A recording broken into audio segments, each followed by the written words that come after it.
What's the rationale for closing the schools in Singapore at this point?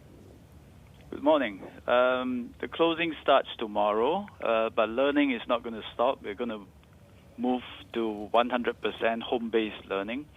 Unlike many countries, we have decided not to close schools all this while. I think mainly for three reasons. One is that COVID-19 doesn't behave like influenza, where children are especially susceptible, and children can also be the vectors for transmission.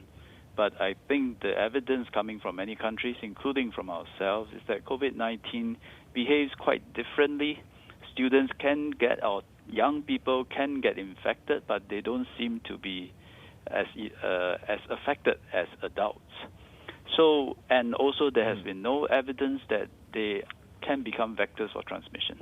So I think that's the fundamental difference and a basis of our decision so far.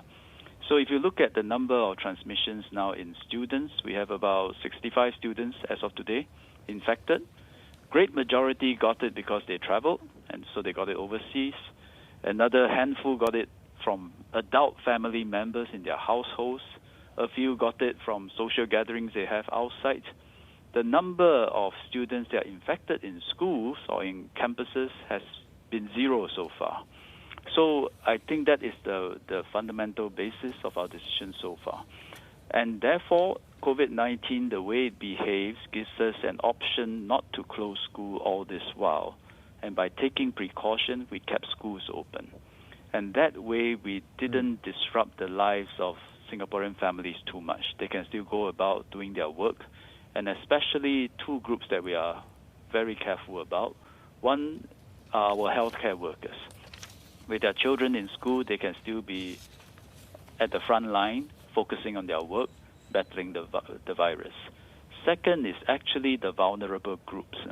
Students from lower income family, vulnerable families, and I think any school closure, they are the ones that are most likely to be most adversely affected and will suffer the most.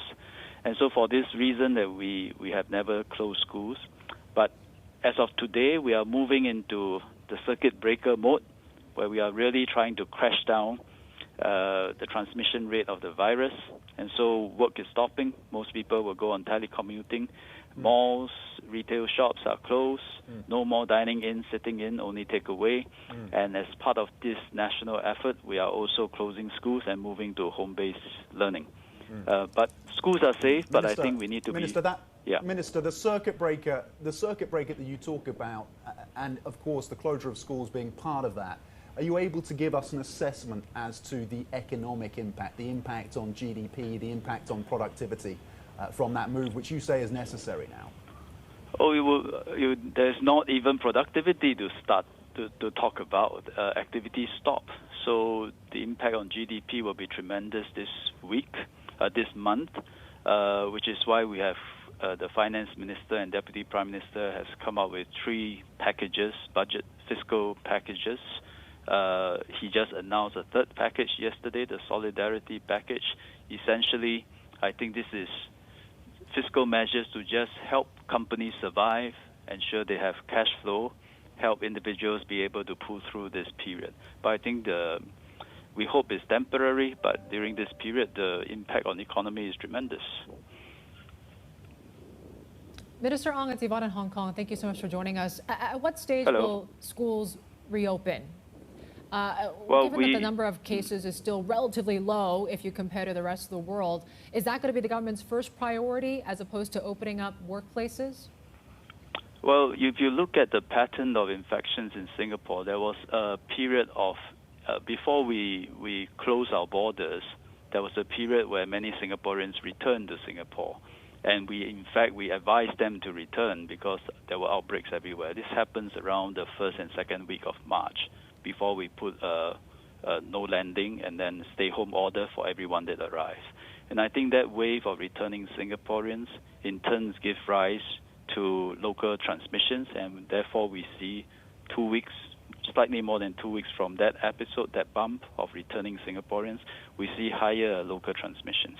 So I think this is, in a way, expected, that this couple of weeks is going to be critical which is why we are timing our circuit breaker during this time.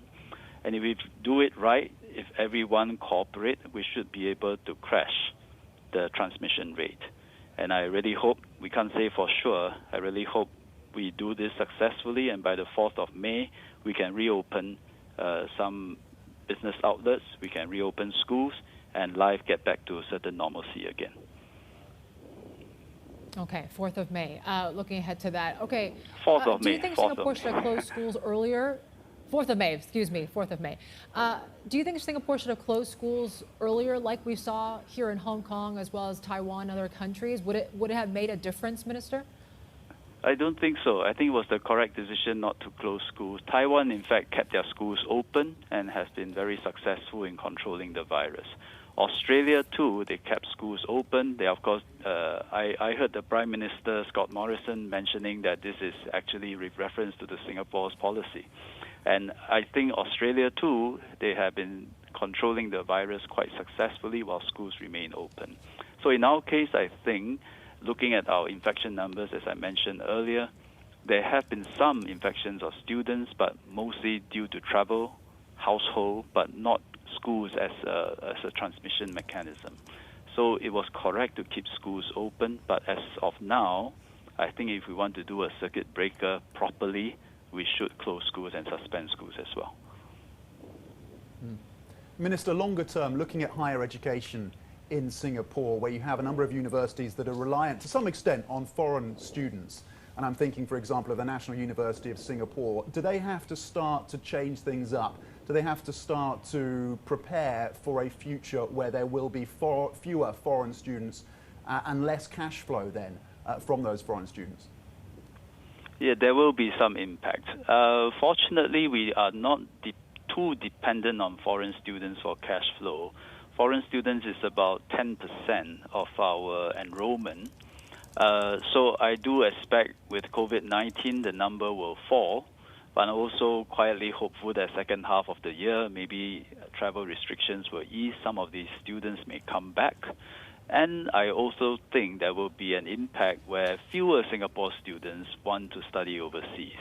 So the numbers will even out some, but overall I think there will be a fall. So just like many businesses, universities, higher education institutions will also have to brace for tougher times, dig into their reserve, save costs while maintaining high quality of education.